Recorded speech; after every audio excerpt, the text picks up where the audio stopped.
വയനാട്ടിൽ ആത്മഹത്യ ചെയ്ത കോൺഗ്രസ് നേതാവ് എൻ വിജയന്റെ കുടുംബത്തിന്റെ ബാധ്യത KPCC അടച്ചു തീർത്തു. ബത്തേരി അർബൻ ബാങ്കിലെ കുടിശ്ശികയായ 63 ലക്ഷം രൂപയാണ് KPCC അടച്ചത്. പാർട്ടി ഏറ്റെടുത്ത ഉത്തരവാദിത്വം പൂർത്തീകരിച്ചുവെന്ന് ടി സിദ്ദീഖ് MLA പറഞ്ഞു.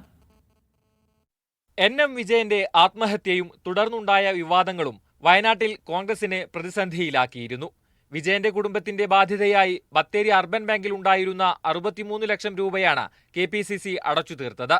പാർട്ടി ഏറ്റെടുത്ത ഉത്തരവാദിത്തം കൃത്യമായി നിറവേറ്റിയെന്നും യാതൊരു സമ്മർദ്ദവും ഉണ്ടായില്ലെന്നും ടി സിദ്ദീഖ് MLA പ്രതികരിച്ചു.